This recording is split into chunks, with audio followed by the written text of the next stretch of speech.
अस्सलाम वालेकुम, मेरा नाम है आफाक और आप देख रहे हैं मेरे यूट्यूब चैनल। आज मैं जिस इदारे की बात करने जा रहा हूँ, बहुत ही पुराना इदारा है, लेकिन उसकी जो कारकर्दगी है ना, वो बिल्कुल ही ज़ीरो है। आज हम लोग बात करेंगे पीटीसीएल की। पीटीसीएल का आज का मेरा एक्सपीरियंस मैं आप लोगों के साथ शेयर करूँगा।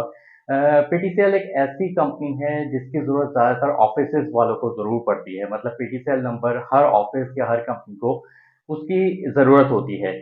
तो इस ज़रूरत को पूरी करने के लिए वो पीटीसीएल कनेक्शन लेते हैं और कनेक्शन लेने के साथ आम तौर पे लोग क्या करते हैं कि उनका इंटरनेट भी ले लेते हैं एज़ अ बैकअप के तौर पे। मतलब मेन इंटरनेट सोर्स उनकी दूसरी होती है और बैकअप के तौर पे पीटीसीएल कनेक्शन लगवा लेते हैं। अब होता ये है कि जब कनेक्शन हम लोग लेने के लिए जाते हैं तो ये बहुत ही आराम से हमारे घर 1 दिन के अंदर कनेक्शन लगा के चले जाते हैं। कहीं-कहीं ऐसा होता है कि कनेक्शन लगाने में देर हो जाती है, लेकिन बहुत सी मतलब जगह पे ऐसा ही है कि ये 1 से 2 दिन के अंदर आपका कनेक्शन और आपका इंटरनेट आपको लगा के चले जाते हैं।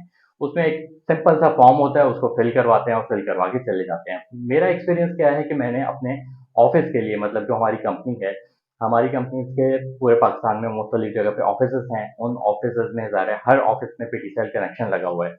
अब पहली बात ये कि जब मैंने कनेक्शन लगवाया तो मैंने उसपे अपना मतलब रजिस्टर्ड नंबर जो होता है वो ज़ाहिर है उसी ऑफ़िस के बंदे का होना चाहिए। मैंने अपना नंबर और अपना ईमेल आईडी जो ऑप्शन मेरा ईमेल आईडी है मैंने वो फ़िल करके सबमिट करवा दिया। सबमिट करवाने के बाद जब मेरी पहली कंप्लेंट मैंने करवाई तो मैंने अपना मोबाइल नंबर डाला उसमें तो उन्होंने कहा कि ये तो आपका नंबर है ही नहीं।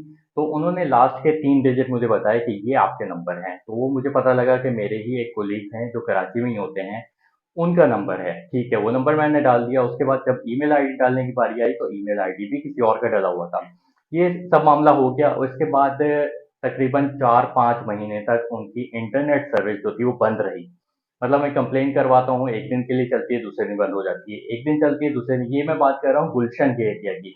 मतलब वो एरिया जहाँ पे ज़्यादातर लोग पीटीसीएल यूज़ करते हैं और ऑफ़िसेज़ बहुत ज़्यादा हैं, इंस्टीट्यूट बहुत ज़्यादा हैं, स्कूल बहुत ज़्यादा हैं, ज़ाहिर है हर जगह पे इनका इंटरनेट यूज़ होता होगा।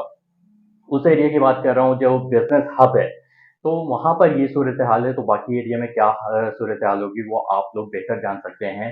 तो मैंने बहुत दफ़ा कंप्लेंट कराने के बाद मैंने इरादा कर लिया कि इसका इंटरनेट बंद करवा दूँगा और सिर्फ़ लैंडलाइन नंबर जो है, जो कि हमारी ज़रूरत है मेन, उसको मैं ओपन रखूँगा।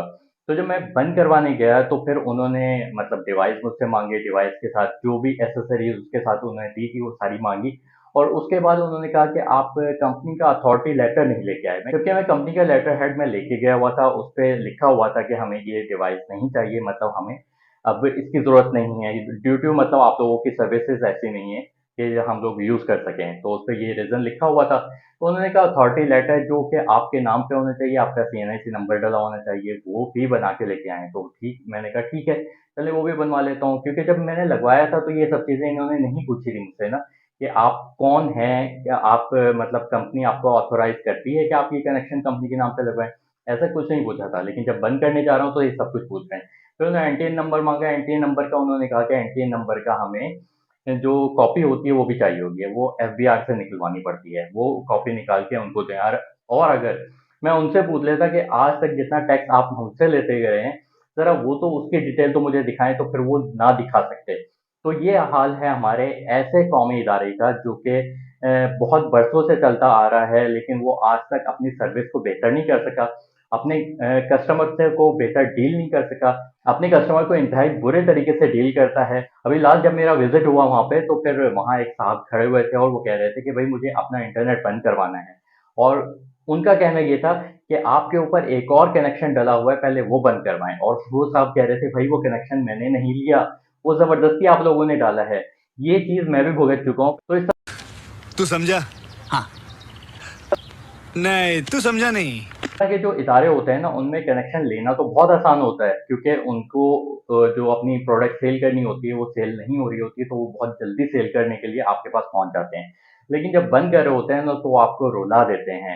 इस वीडियो में फिलहाल इतना ही। मैंने अपना एक्सपीरियंस आपके साथ शेयर किया है, एक ऐसी कंपनी का जो कि बहुत पुरानी कंपनी है और अब तक वो बहुत आगे जा चुकी होती है, अगर वो इस तरह के का बिहेवियर ना करती अपने कस्टमर्स के साथ।